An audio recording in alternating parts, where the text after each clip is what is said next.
حضرت سلمان فارسی رضی اللہ تعالی عنہ۔ بسم اللہ الرحمن الرحیم۔ بچپن کی یاد۔ جی، ایک چھوٹا مگر بڑا پیارا گاؤں ہے۔ یہ اصفہان کے علاقے میں ہے۔ میں اسی گاؤں میں پیدا ہوا۔ ماں باپ نے میرا نام مابا رکھا اور بڑے لاڈ پیار سے میری پرورش کی۔ میرے والد بوزخشان جی کے بڑے مشہور زمیندار تھے۔ ہم لوگ مجوسی تھے اور آگ کی پوجا کیا کرتے تھے۔ ابا کو مجھ سے بہت ہی محبت تھی۔ دم بھر کے لیے نگاہوں سے اوجھل نہیں ہونے دیتے تھے۔ ہر وقت کنواری لڑکیوں کی طرح نگرانی کیا کرتے تھے اور کسی وقت گھر سے مجھے نکلنے نہیں دیتے تھے۔ جب کھیت پر دیکھ بھال کے لیے جاتے تو گھر میں تاکید کر کے جاتے کہ بیٹا باہر نہ جانا، خیال رکھنا، اور میں لڑکیوں کی طرح گھر میں رہا کرتا۔ ہمارے گھر میں ایک آتش کدا تھا جس میں ہر وقت آگ جلتی رہتی تھی۔ مجھے شروع سے ہی مذہبی کاموں سے بڑی دلچسپی تھی۔ ہم لوگ چونکہ آتش پرست تھے اور آگ جلانا ہی ہماری عبادت ہوا کرتی تھی، اس لیے میں ہر وقت اسی عبادت میں لگا رہتا۔ ہمارے یہاں جو مذہبی لوگ آگ جلانے کے کام پر مقرر ہوتے تھے ان کو قطن کہا جاتا تھا۔ ان کا کام یہ ہوتا تھا کہ آتش کدا میں ہر وقت آگ جلائے رکھیں اور کسی بھی وقت آگ نہ بجھنے دیں۔ میں بھی چونکہ ہر وقت آگ جلانے میں لگا رہتا تھا اس لیے گھر کا قطن بن گیا۔ اب میرا ایک ہی محبوب مشغلہ تھا کہ ہر وقت آگ بھڑکاتا رہوں اور گھڑی بھر کے لیے بھی آگ نہ بجھنے دوں۔ اسی طرح زندگی کے دن گزرتے رہے اور میں بے فکری کے ساتھ اپنے کاموں میں مگن بچپن کے شب و روز بتاتا رہا۔ ایک دن کی بات کہ گھر میں کچھ مرمت کا کام ہو رہا تھا۔ ابا نے مزدور لگا رکھے تھے۔ مجھ سے بولے بیٹا آج مجھے گھر میں بہت سے کام کروانے ہیں، تم ایسا کرو کہ کھیت پر ہو آؤ، اور مجھے کھیت کا سارا کام جو اس دن کرنا تھا سمجھا کر رخصت کر دیا، لیکن سخت تاکید فرمائی کہ بیٹا شام ہوتے ہی گھر لوٹ آنا ورنہ مجھے تمہاری فکر رہے گی۔ حق کی پہلی جھلک۔ میں خوشی خوشی چاروں طرف دیکھتا ہوا کھیت کے راستے پر چلا جا رہا تھا اور ہر چیز کو بڑے غور سے دیکھ رہا تھا، اس لیے کہ گھر سے نکلنے کا موقع ہی بڑا کم ملتا تھا۔ راستے میں ایک بڑی ہی خوبصورت عمارت تھی، یہ عیسائیوں کا عبادت خانہ تھا۔ میں قریب پہنچا تو کانوں میں آوازیں آئیں۔ بہت سے لوگ مل کر بڑے جذبے کے ساتھ اونچی آواز میں کچھ پڑھ رہے تھے۔ آوازیں اتنی پیاری تھیں کہ بے اختیار دل کھنچ رہا تھا۔ مذہبی کاموں سے تو مجھے لگاؤ تھا ہی، میں وہیں رک گیا اور پھر شوق میں اندر بڑھا چلا گیا۔ کیا دیکھتا ہوں، نورانی چہروں والے کچھ لوگ صفے باندھے کھڑے ہوئے ہیں اور کسی اندیکھے اللہ کے گن گا رہے ہیں۔ مجھے ان کی یہ عبادت بڑی اچھی لگی اور میں اس کو دیکھنے میں ایسا کھویا کہ کھیت کا آنا جانا سب بھول گیا۔ میں شام تک وہیں رہا اور مجھے خود بخود ان کے مذہب سے دلچسپی ہونے لگی۔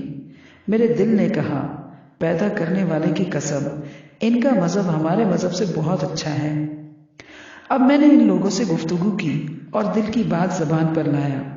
میں نے کہا مجھے آپ لوگوں کے مذہب سے دلچسپی ہوتی جا رہی ہے اور خاص طور پر آپ لوگوں کی نماز تو مجھے بہت ہی پسند آئی۔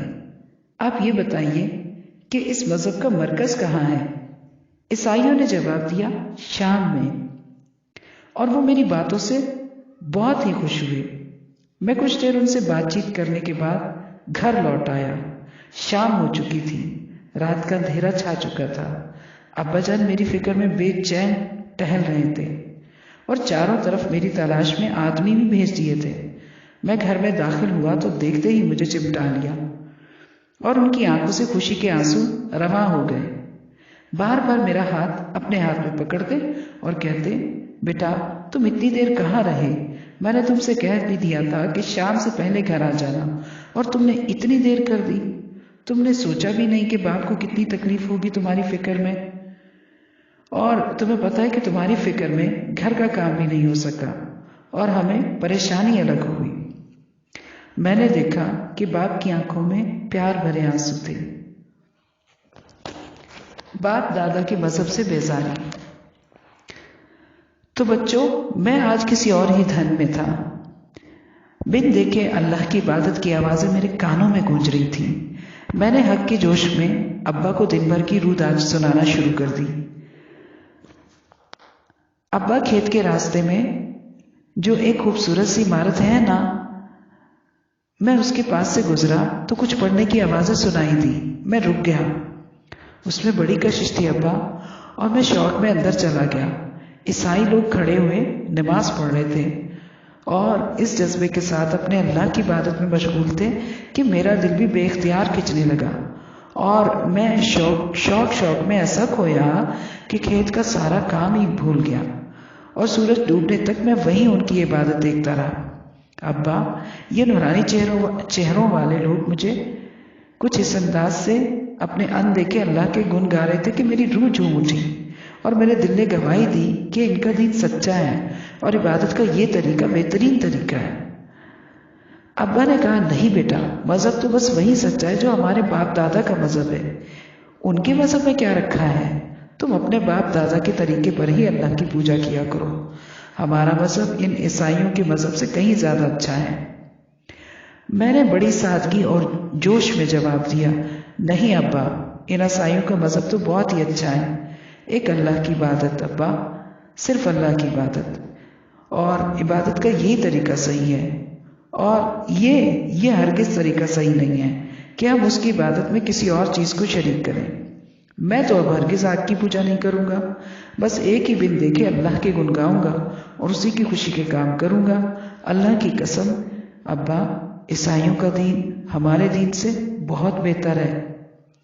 میری یہ باتیں سن کر ابا کو بڑی فکر ہوئی کہ کہیں بچہ مذہب نہ بدل ڈالے اور عیسائی نہ ہو جائے۔ بھلا وہ کیسے برداشت کر سکتے تھے کہ میں باپ دادا کا مذہب چھوڑ دوں؟ حق کی خاطر میری پہلی آزمائش۔ اب ابا نے میری نگرانی سخت کر دی اور میرے پیروں میں بیڑیاں ڈلوا دی کہ میں پھر گرجا گھر نہ جا سکوں۔ میں صبر و شکر کے ساتھ یہ قید و بند کے دن گزارتا رہا اور یہ سوچتا رہا کہ کسی طرح عیسائیوں کے پاس پہنچ جاؤں۔ میں نے خاموشی کے ساتھ ایک ملازم کو اپنا رازدار بنا لیا اور اس کے ذریعے گرجا گھر کے عیسائیوں کو یہ کہلوا دیا کہ جب شام سے تاجروں کا کوئی قافلہ آئے تو مجھے ضرور اطلاع کر دینا۔ کچھ ہی دن گزرے تھے کہ شام کے عیسائیوں کا ایک قافلہ اصفہان پہنچا۔ عیسائیوں نے خاموشی سے مجھے اطلاع کرا دی۔ میں نے کہلوا دیا کہ جب یہ لوگ فارغ ہو کر شام کو واپس جانے لگے تو مجھے خبر کرا دی جائے۔ قافلہ جب اپنے کاموں سے فارغ ہوا اور اس کی واپسی کا دن آیا تو عیسائیوں نے مجھے خبر کروائی۔ میں اپنی رہائی کے لیے پہلے ہی سے تدبیر سوچ رہا تھا اور میں نے سفر کی تیاری مکمل کر لی تھی۔ اب میرا ملک شام کی طرف کا سفر۔ میں نے اپنی بنائی ہوئی اسکیم کے مطابق خاموشی سے اپنی بیڑیاں کٹوائیں اور چپکے سے گھر سے نکل کر چھپتا چھپاتا قافلہ والوں کے ساتھ جا ملا۔ اب سارا قافلہ شام کی طرف جا رہا تھا۔ یہ حق کی خاطر میرا پہلا سفر تھا۔ میں اگرچہ اپنے محبوب گاؤں سے دور ہوتا جا رہا تھا، ماں باپ کی محبت سے محروم ہو رہا تھا اور گھر کی آسائشوں راحتوں کو چھوڑ رہا تھا، لیکن مجھے ذرا بھی غم نہیں تھا۔ ایک روحانی خوشی میرا دل بڑھا رہی تھی اور میں انتہائی مسرور اور مطمئن تھا۔ منزلوں پر منزلیں طے کرتے ہوئے کچھ ہی دنوں میں ہم لوگ شام کی سرزمین میں داخل ہوئے۔ یہاں پہنچتے ہی سب سے پہلے میں نے لوگوں سے یہ معلوم کیا کہ یہاں کا سب سے بڑا مذہبی پیشوا کون ہے۔ لوگوں نے بتایا کہ فلاں گرجے میں جو بڑا سقف پادری رہتا ہے وہی یہاں کا سب سے بڑا مذہبی پیشوا ہے۔ اب میں پادری کی خدمت میں جاتا ہوں۔ میں ہر فکر سے بے نیاز تیز چل رہا تھا کہ جلد از جلد اس پادری کی خدمت میں پہنچوں۔ آخر وہ گرجا نظر آیا اور میں انتہائی شوق کے ساتھ اندر گھستا ہی چلا گیا۔ کیا دیکھتا ہوں کہ ایک بزرگ فرش پر بیٹھے ہوئے ہیں اور کچھ لوگ ان کے آس پاس جمع ہیں۔ میں بھی سلام کر کے بیٹھ گیا اور میں نے بغیر کسی جھجک کے جذبے کے ساتھ کہنا شروع کیا، حضرت، میں دور اصفہان کے علاقے سے آیا ہوں، مجھے آپ کا مذہب بہت پسند ہے، اسی کی خاطر میں یہاں آیا ہوں۔ میں چاہتا ہوں کہ آپ ہی کی خدمت میں رہوں، آپ سے دین سیکھوں اور ایک اللہ کی عبادت کر کے اپنی روح اور دل کو سکون بخشوں۔ پادری بہت ہی خوش ہوا اور خوشی خوشی گرجا میں رہنے کی اجازت مجھے دے دی۔ اب میں اطمینان کے ساتھ گرجا گھر میں رہنے لگا، شب و روز اپنے اللہ کی عبادت کرتا اور پادری کی بھی خوب خدمت کرتا رہتا۔ لیکن چند ہی دنوں میں مجھے اندازہ ہوا کہ یہ تو پادری بڑا ہی مکار ہے اور دنیا دار اور فریبی ہے، لوگوں کو صدقہ و خیرات پر اکساتا ہے اور خود انتہائی لالچی ہے۔ ان سے کہتا ہے کہ غریبوں مسکینوں کا خیال رکھو، ناداروں محتاجوں پر خرچ کرو، اور جب یہ لوگ مال و دولت لے کر آتے ہیں تو یہ فقیروں اور حاجت مندوں کو دینے کے بجائے اپنے پاس جمع کر لیتا ہے۔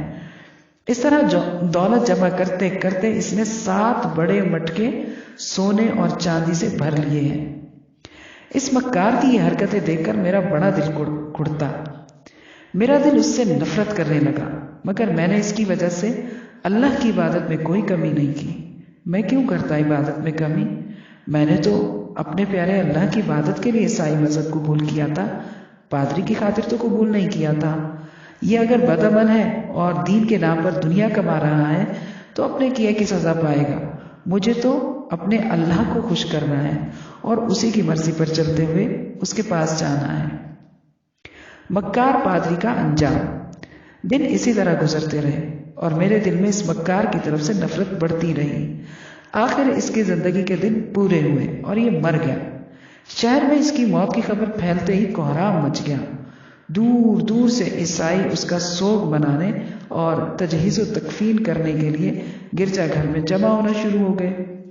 لوگوں کے چہرے آج غم سے مرجھائے ہوئے تھے اور ہر ایک اپنے دینی پیشوا کی موت پر بڑا ہی افسوس کر رہا تھا، لیکن میرا حال ان سب سے مختلف تھا۔ کیسا غم، کیسا افسوس! میں تو لوگوں کی حالت دیکھ کر غصے سے بے قابو ہو رہا تھا اور سوچ رہا تھا کہ کس طرح ان سادہ لو عوام کو بتاؤں کہ تمہارا یہ غم گناہ ہے۔ آخر کار مجھ سے رہا نہیں گیا اور میں نے لوگوں سے کہا کہ آپ لوگ کس کا جنازہ پڑھنے آئے ہیں؟ یہ شخص جنازہ پڑھنے کے قابل ہے؟ مکار، فریبی، دغاباز، یہ تو دین کے پردے میں شیطان تھا، دین کے نام پر دنیا سمیٹ رہا تھا، لوگوں کو صدقہ خیرات پر ابھارتا، محتاجوں اور فقیروں کا حق یاد دلاتا، اور جب لوگ خیرات کا مال لے کر آتے تو غریبوں میں تقسیم کرنے کے بجائے اپنے مٹکوں میں بھر لیتا۔ اور غصے میں نہ جانے میں نے کیا کچھ کہہ ڈالا۔ لوگ چپ چاپ میری باتیں سنتے رہے اور حیرت سے بت بنے کھڑے رہے۔ کچھ لوگ جو اندھے معتقد تھے میری ان باتوں پر غصے بھی ہوئے، لیکن چونکہ میں بھی عرصے سے گرجا گھر میں رہا کرتا تھا اور لوگ مجھے بھی ایک مذہبی پیشوا ہی سمجھا کرتے تھے، اس لیے کسی کی یہ ہمت نہیں ہوئی کہ میری باتوں کو جھٹلائیں۔ لوگ مجھ سے پوچھنے لگے کہ آپ کو یہ سب کیسے معلوم ہوا؟ آپ کے پاس ان باتوں کا ثبوت کیا ہے؟ میں نے کہا کہ آپ لوگ میرے ساتھ اندر آئیں، میں آپ کو اس لالچی کا جمع کیا ہوا خزانہ دکھاتا ہوں۔ 2-4 نہیں، پورے 7 سونے کے مٹکے اور چاندی سے بھرے ہوئے رکھے ہوئے ہیں۔ لوگ میرے ساتھ ہو لیے، اندر جا کر دیکھا تو واقعی 7 بڑے بڑے مٹکے سونے اور چاندی سے لبالب بھرے ہوئے ہیں۔ یہ دیکھ کر لوگ غصے سے دانت پیسنے لگے اور کہنے لگے ہم تو ہرگز اس لالچی مکار کی نماز جنازہ نہیں پڑھیں گے، یہ تو مر چکا ہے، مگر اس کی لاش پر ہم پتھر برسائیں گے تاکہ لوگوں کی آنکھیں کھلیں اور وہ اپنے مذہبی پیشواؤں کی اندھی عقیدت میں مبتلا رہنے کی بجائے ان پر نگاہ رکھیں۔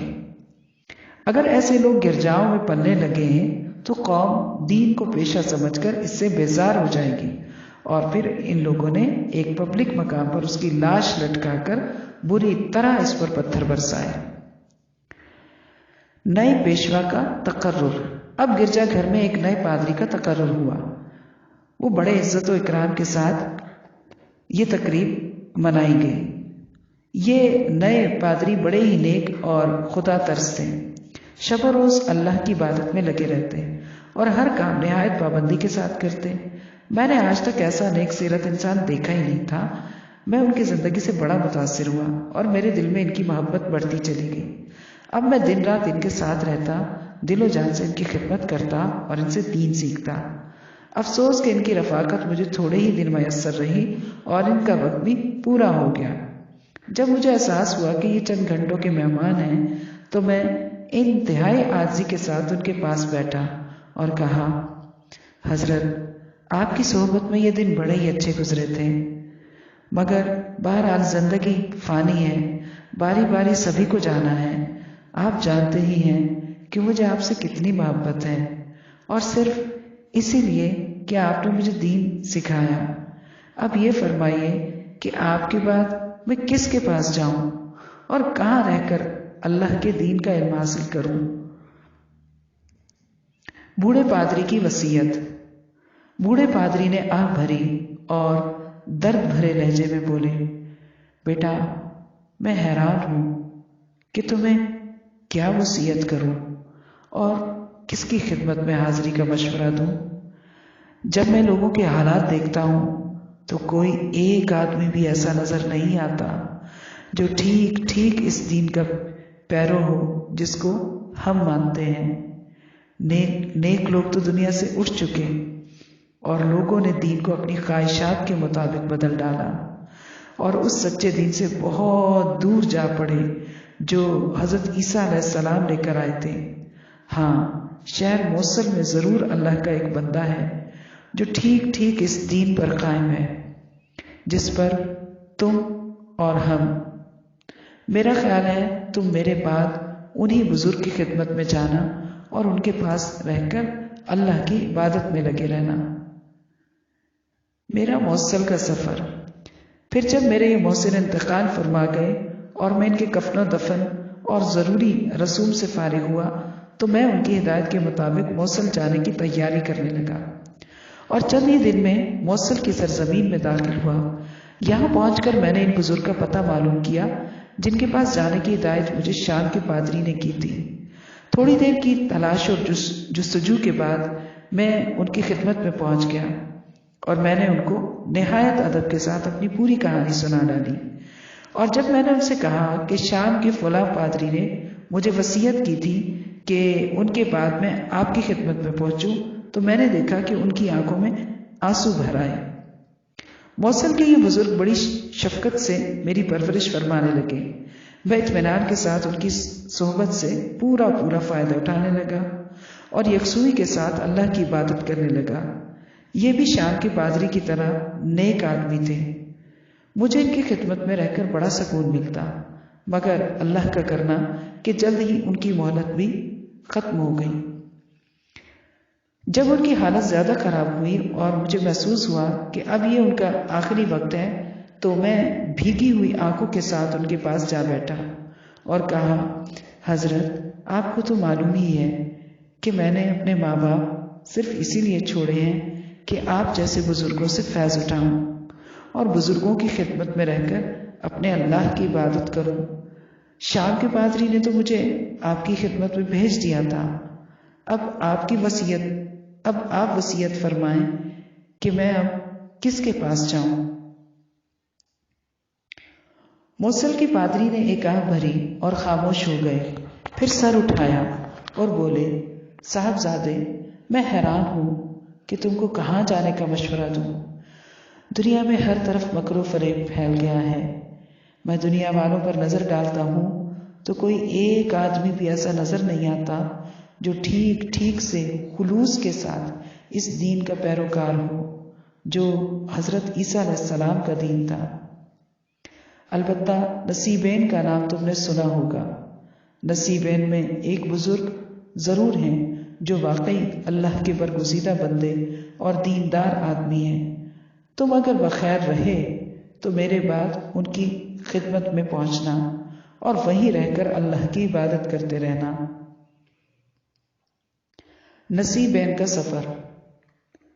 آخر ان کا بھی انتقال ہو گیا اور میں نے ان کی تجہیز و تکفین کے انتظامات کیے۔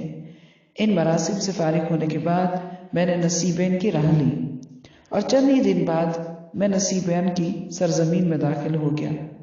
نصیبین پہنچ کر میں نے اس برگزیدہ شخص کی تلاش شروع کر دی جن کی خدمت میں رہنے کے لیے موصل کے محسن نے مجھے وصیت کی تھی۔ تھوڑی سی دوڑ دھوپ کے بعد ہی میں ان کی خدمت میں پہنچ گیا اور انہیں اپنے سفر کی روح داد سنائی۔ یہ صاحب بھی بڑے ہی نیک اور خدا ترس آدمی تھے۔ میں ان کی خدمت میں رہنے لگا اور انتہائی سکون اور اطمینان کے ساتھ دن گزرتے گئے۔ کچھ ہی دن گزرے تھے کہ ان کی موت کا پیغام بھی آ پہنچا۔ جب حالت زیادہ خراب ہوئی اور مایوسی سی ہونے لگی تو میں ان کی خدمت میں بیٹھ گیا اور میں نے کہا، حضرت، میں بہت دور سے آپ کی خدمت میں حاضر ہوا تھا اور بڑے اطمینان کے ساتھ میں آپ کے فیض سے فائدہ اٹھا رہا تھا، مگر اللہ کی مرضی میں کسی کو دخل کہاں؟ قدرت کا میرے ساتھ عجیب معاملہ ہے۔ شام میں جب کچھ دن رہا تھا کہ شام کے بزرگ اللہ کو پیارے ہو گئے۔ انہوں نے وصیت کی کہ تم میرے بعد موصل چلے جانا۔ موصل میں کچھ ہی وقت گزرا تھا کہ میرے اس محسن کا بھی انتقال ہو گیا۔ انہوں نے آپ کی خدمت میں حاضر ہونے کی وصیت کی۔ اب آپ بھی اس دنیا سے رخصت ہو رہے ہیں۔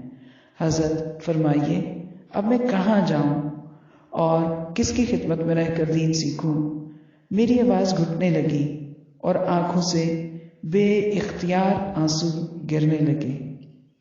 میری یہ باتیں سنتے ہی میرے اس محسن پر رقت طاری ہو گئی اور بھررائی ہوئی آواز میں بولے، بیٹا، اب دنیا میں دین کہاں رہ گیا ہے؟ کوئی ایک آدمی بھی تو ایسا نظر نہیں آتا جو ٹھیک ٹھیک عیسائی دین پر جمع ہوا ہو، مگر ہاں، یہاں سے کچھ دور شہر اموریہ ہے۔ اموریہ کا نام تم نے سنا ہوگا۔ یہاں اللہ کے ایک پیارے بندے ہیں جو واقعی اپنے دین پر ٹھیک ٹھیک قائم ہیں، نہایت دیندار اور پابند شرع ہیں، اور ان کی زندگی انتہائی پاکیزہ ہے۔ تم میرے بعد ان کی خدمت میں چلے جانا اور سکون کے ساتھ اللہ کی یاد میں لگ جانا۔ اموریہ کا سفر۔ آخرکار موت نے بھی ان کو اپنی آغوش میں لے لیا اور میں ایک اچھے سرپرست سے محروم ہو گیا۔ چند دن میں ان کے کفن و دفن کے تمام رسوم سے بھی فراغت ہو گئی اور اب میں اس دھن میں تھا کہ جلد از جلد اموریہ پہنچ جاؤں۔ اموریہ کا راستہ معلوم کیا اور سفر کا سامان باندھ کر روانہ ہو گیا۔ چند دن کے سفر کے بعد اموریہ کی سرزمین میں داخل ہوا اور یہ کوشش کہ جتنی جلد ممکن ہو اموریہ کے ان اللہ والے بزرگ کی خدمت میں پہنچ جاؤں۔ معلوم کرتے کراتے آخرکار میں اموریہ کے بڑے گرجے میں پہنچ گیا۔ میں نے سلام کیا اور ادب کے ساتھ بیٹھ گیا۔ ان بزرگوں نے بڑی ہی شفقت کے ساتھ پوچھا، بیٹا، کہاں سے آئے ہو؟ اور میں نے اپنے سفر کی پوری کہانی سنا ڈالی۔ یہ بڑے ہی اللہ والے انسان تھے، بڑی ہی محبت اور شفقت سے پیش آئے۔ ان کی عبادت اور دعاؤں میں ایسا سوز تھا کہ بے اختیار دل کھنچتا تھا۔ میں رات میں بھی ان کے ساتھ عبادت اور دعاؤں میں شامل رہتا اور دن میں بھی ذکر الہی کی مجلسوں سے پورا فائدہ اٹھاتا۔ ساتھ ہی دن میں کچھ محنت مزدوری بھی کر لیتا۔ چنانچہ تھوڑے ہی دنوں کی محنت میں میرے پاس کافی مال جمع ہو گیا۔ اب میرے پاس بہت سی گائیں اور بکریاں تھیں اور زندگی کے شب و روز بڑے ہی سکون اور عیش و آرام کے ساتھ گزر رہے تھے کہ اس بوڑھے پادری کے لیے بھی اللہ کا فیصلہ آ گیا۔ اب مجھے پھر فکر ہوئی اور میں نے اپنی پریشانی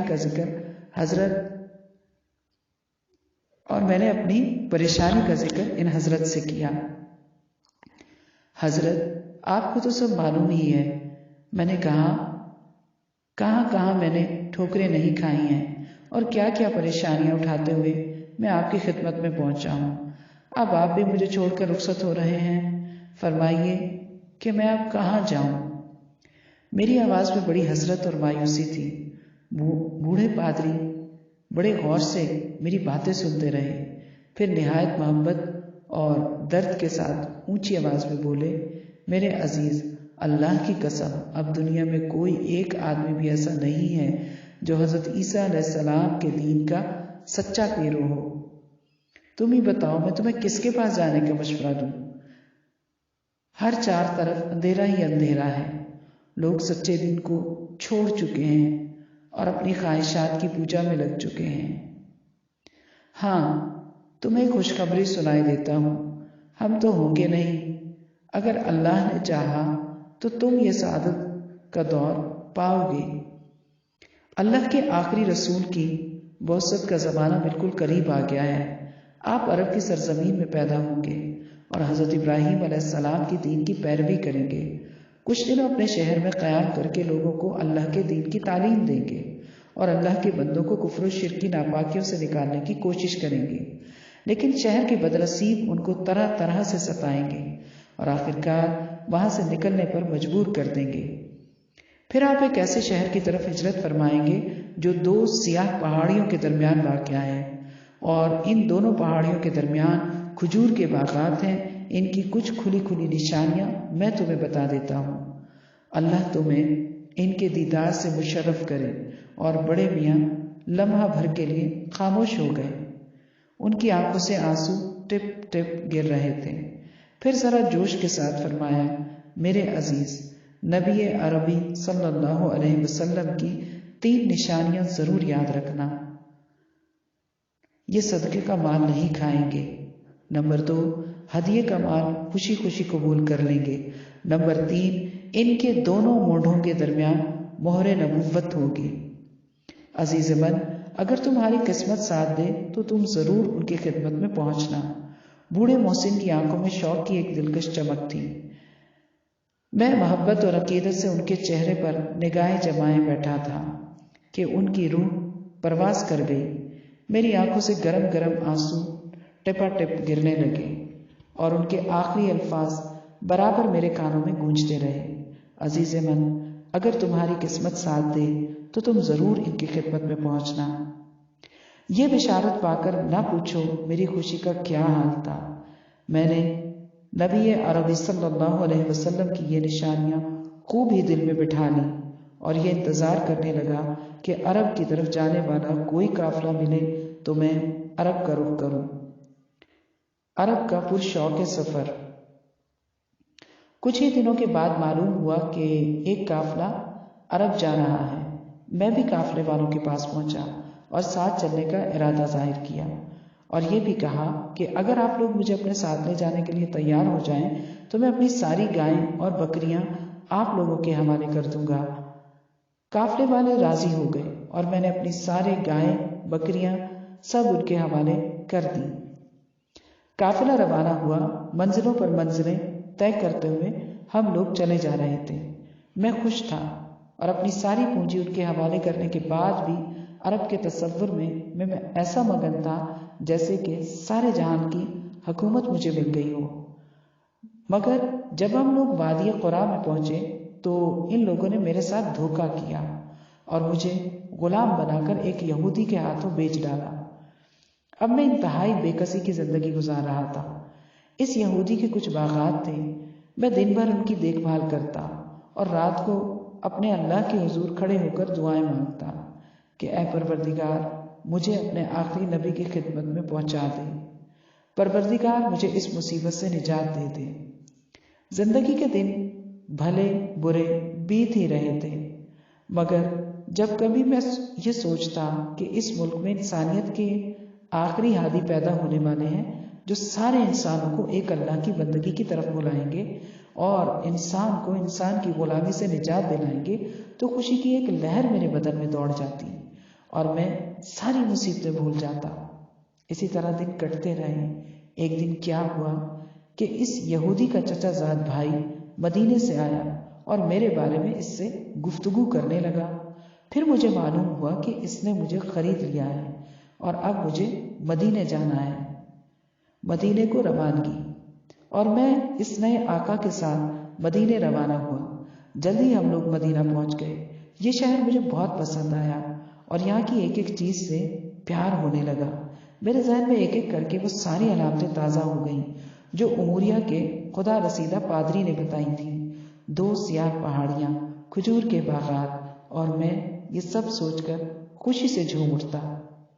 اگرچہ مجھے ابھی یہ یقین تو نہیں تھا کہ یہ وہی شہر ہے جہاں اللہ کے آخری رسول ہجرت کر کے آئیں گے، لیکن میرا دل یہ کہہ رہا تھا کہ ہو نہ ہو یہ وہی شہر ہے جہاں عرب کے نبی ہجرت کر کے آئیں گے اور میں اسی امید میں خوشی کے دن گزار رہا تھا۔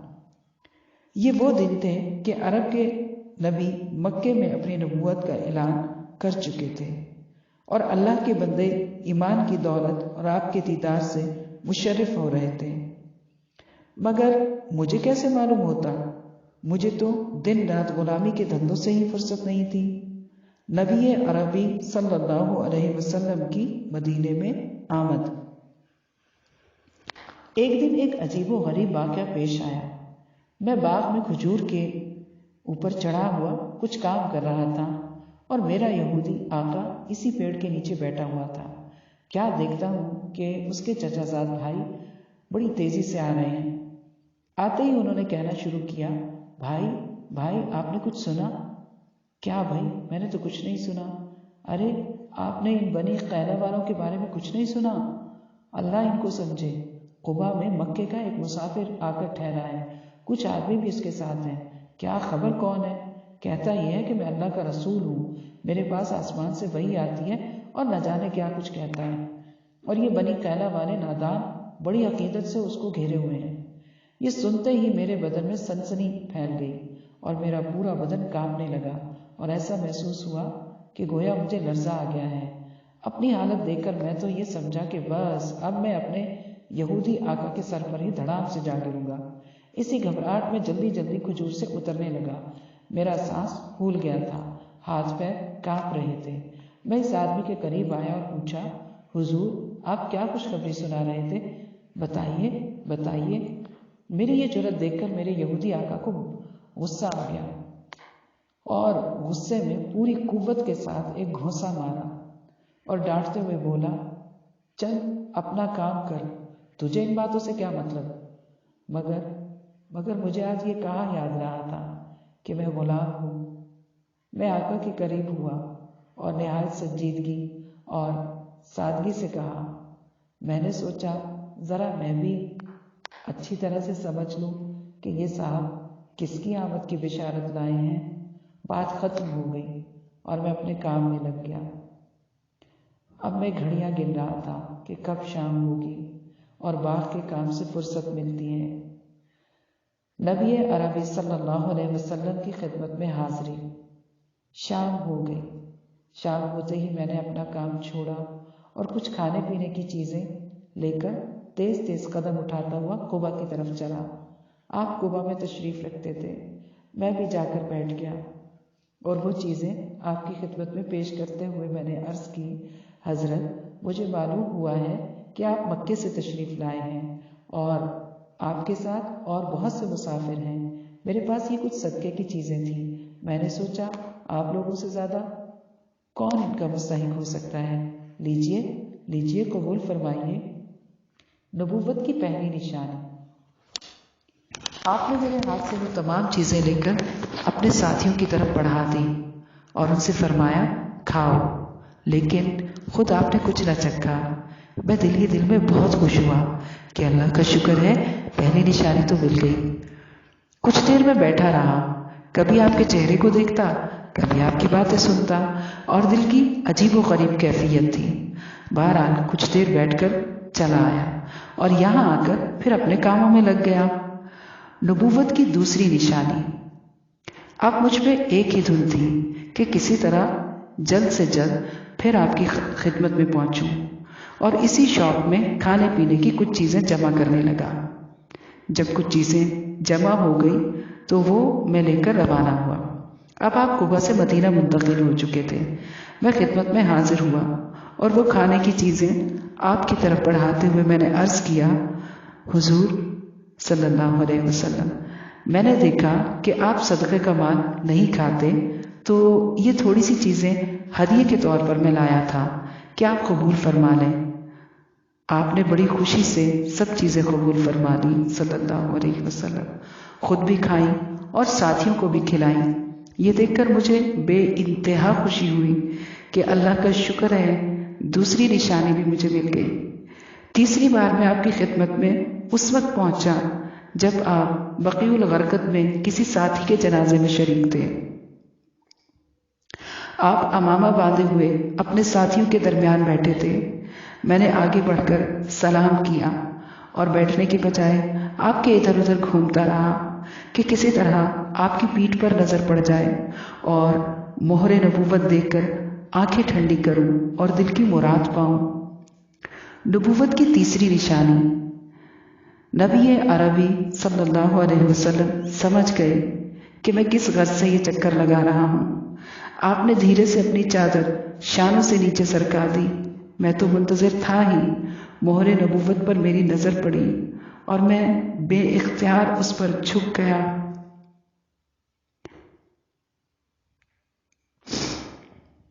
میری آنکھوں سے آنسو جاری ہو گئے۔